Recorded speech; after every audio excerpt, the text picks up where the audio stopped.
E aí, tudo bem? Sou Alfredo Oliva, sou professor universitário e hoje eu quero falar sobre Byung-Chul Han, filósofo asiático, e eu quero falar sobre este livro novo chamado Capitalismo e Impulso de Morte, Ensaios e Entrevistas. Como esse é um texto completamente diferente dos anteriores, ou seja, ele é uma coletânea de ensaios e entrevistas, eu vou gravar sobre um artigo especificamente. Hoje eu quero falar sobre o primeiro artigo, que é exatamente aquele que dá título à coletânea, né? Capitalismo e Impulso de Morte. Vou começar então falando sobre quem é Byung-Chul Han. Então, lembrando que ele é um filósofo asiático, nascido na Coreia do Sul em 1959 e que vive na Alemanha desde os seus 22 anos de idade. E ele é fundamentalmente um ensaísta sobre o mundo contemporâneo, alguém com uma preocupação não só de analisar aspectos do mundo contemporâneo, mas de fazer essa análise de uma forma que seja acessível à maior quantidade possível de pessoas. Esse artigo, Capitalismo e Impulso de Morte, é publicado pela primeira vez nessa coletânea, e esse livro foi publicado originalmente em 2019 na Alemanha e acabou de ser traduzido no Brasil aqui no ano de 2021. Eu vou gravar depois sobre outros artigos deste livro, ok? Então vamos lá. Vamos começar com uma citação para a gente entender qual é a questão que o Byung está analisando aqui. Olha que interessante, na página 7 ele diz assim: o que chamamos de crescimento é, na realidade, uma proliferação cancerígena e sem rumo. Vemos atualmente um delírio de produção e de crescimento que se parece com um delírio de morte. Ele simula uma vitalidade que ocupa a proximidade de uma catástrofe mortal. A produção se assemelha cada vez mais a uma destruição. É possível que a autoalienação da humanidade tenha atingido um grau tal que ela experimentará o seu próprio aniquilamento como um gozo estético. Então tem muita coisa aqui, tem muitos temas que são sensíveis, são delicados, vamos assim dizer, né? Alguns dogmas da sociedade capitalista neoliberal, né? Que são atacados aqui. Primeiro, a ideia de crescimento, né? Quer dizer, se fala o tempo todo em crescimento, é preciso crescer. Se não há crescimento, não existe emprego, e se não tem emprego, as pessoas passam fome. E essa discussão não passa pelo debate sobre distribuição de renda, né? Quer dizer, o que existe naturalmente na sociedade contemporânea é uma concentração absurda de renda por parte de algumas corporações, de algumas pessoas, né? E uma parte da sociedade ou do mundo, né, completamente despojada de quase tudo, né, vivendo à beira da catástrofe, né? Pessoas passando fome, pessoas passando necessidade. A despeito disso, o discurso neoliberal de que temos que continuar produzindo, né?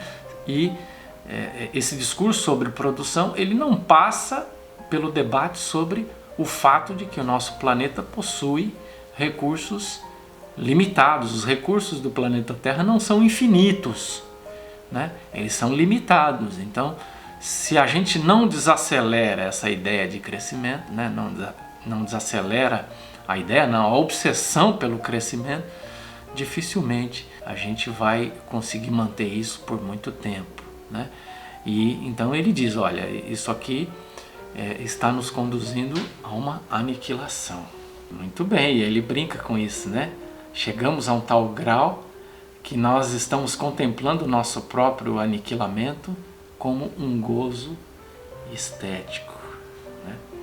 Então vamos lá, ele vai falar que o capitalismo, o atual momento do capitalismo, ele está associado a um impulso de morte, um impulso de destruição, tal como aparece no âmbito da psicologia do Freud. Ele, por exemplo, cita Freud na página 9. Freud responsabiliza o impulso de morte pela inclinação agressiva do ser humano. Ou na página 12, o impulso de morte é inerente a todos os seres vivos na condição de anseio de retornar ao estado inanimado, né? Essa ideia de que existe uma pulsão, um impulso, algo inconsciente que caminha, né? O ser humano já nasce e à medida que ele nasce, ele já sabe, ou em algum momento ele vai saber, né?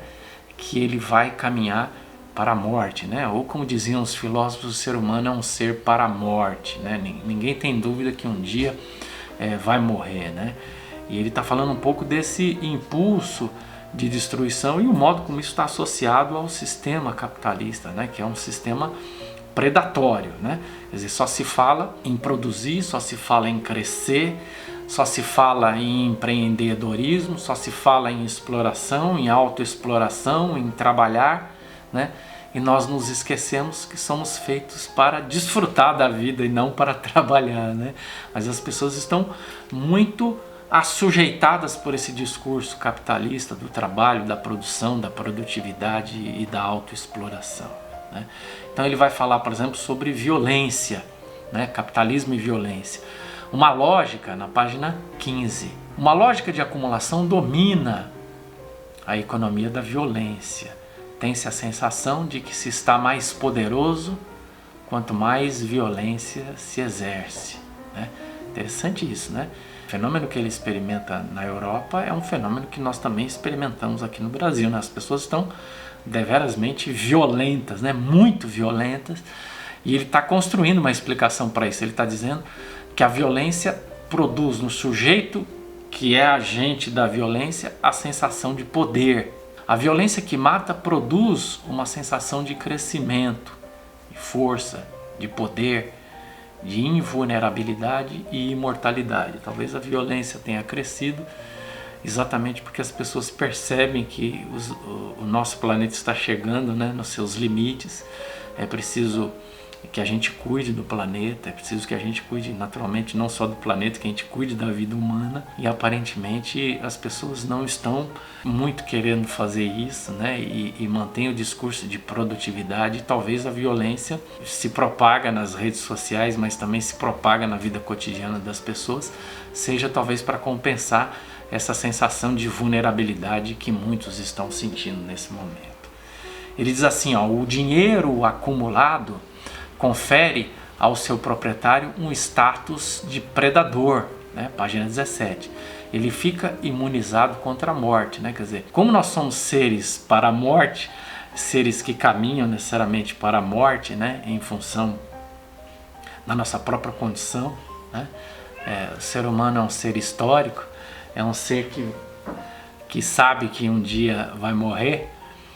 Uma forma que ele tenta de exercer algum controle sobre a morte é por intermédio do acúmulo, né? Acumulando dinheiro, né? Ele se sente imunizado contra a morte. Interessante isso, né? A sensação de poder que se tem.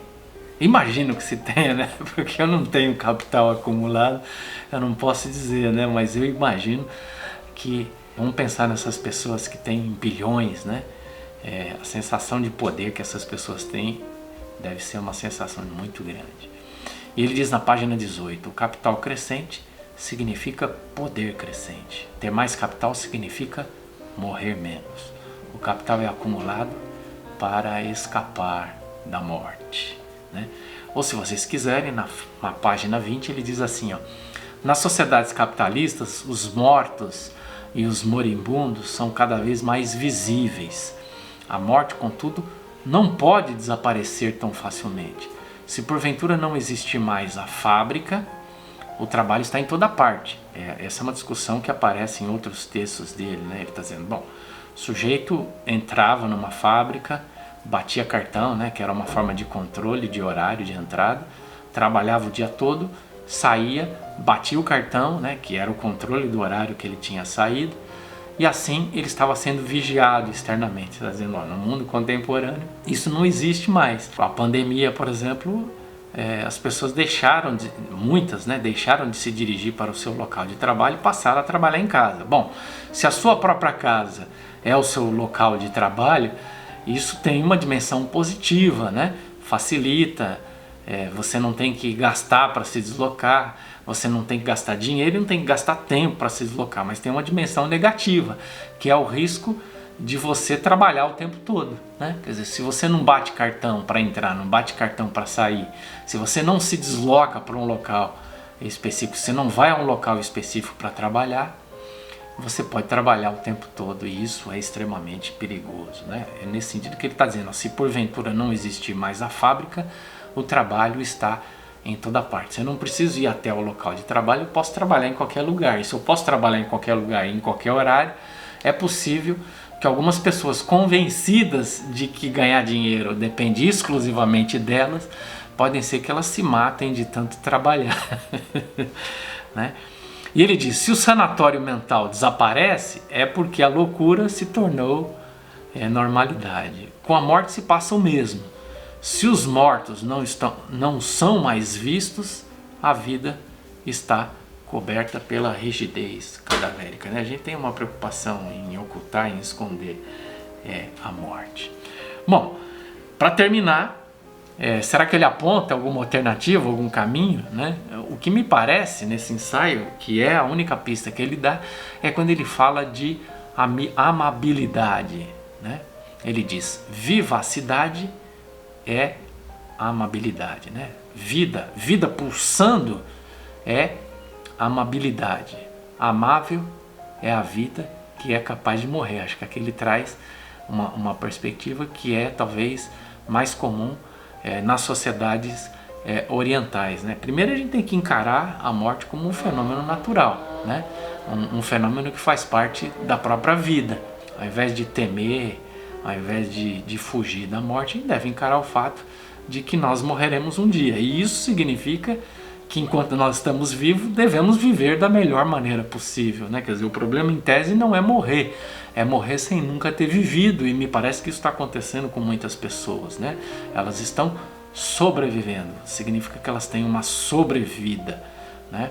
Vivem de forma muito precária. Então, me parece que para essas pessoas, a vida em tese também, a morte em tese não é um problema, né? Porque a qualidade da vida é muito baixa. Então o problema propriamente não é morrer, o problema é nunca ter conseguido viver de forma minimamente razoável. Né? Então temos que aceitar o fato de que um dia morreremos. Né? E temos que inclusive saber que a própria morte é o que qualifica a vida. O fato de sabermos que morreremos um dia significa que temos que valorizar cada vez mais esse momento em que estamos vivos e desfrutar disso. E diz ele, dizer sim à vida, né, na página 30, significa dizer sim também à morte. Né? A vida que nega a morte, nega a si mesma. Né? Esse é um tema que apareceu já no livro também recente dele, né? Sociedade Paliativa, né? Onde as pessoas estão fazendo de tudo para negar a morte, negar a velhice, né? Negar as marcas do tempo sobre o corpo. Né? E ele diz, olha, a única forma de efetivamente a gente negar a morte é a gente se tornar máquina, e à medida que a gente se torna máquina, a gente não é mais humano. Então, se a gente quer permanecer na condição de ser humano, a gente naturalmente precisa aceitar que a morte é um fato importante. Né? E aqui eu acho que entra a questão da amabilidade, né? Quer dizer, viver essa vida, amar a vida, amar a minha vida e amar também a vida das pessoas que estão próximas a mim e amar naturalmente a nossa casa comum, que é o planeta. Né? Ele diz assim, apenas uma forma de vida que devolve a morte à vida nos livra do paradoxo da vida morta-viva. Diz, com ênfase aqui, com destaque gráfico, somos demasiado vivos para morrer e demasiado mortos para viver. Ou seja, a vida é paradoxal. Ela traz em si o embrião da morte e a gente tem que aprender a lidar com isso. E a gente só precisa aprender a acolher a morte. Não a morte produzida pelo sistema capitalista, né? Mas a morte como fato natural. Né? E tornar a vida experimentada da melhor maneira possível. Tá bom? Espero que você tenha se inspirado a despeito de um texto bastante crítico. Né? É um texto que dá uma dimensão tópica, uma dimensão positiva ao seu final, E acho que isso é bem legal nesse texto. A gente vai voltar então a falar ainda desse autor a partir de outros ensaios que estão nesse livro. Espero que eu possa encontrar você então num próximo vídeo. Um abraço e até lá!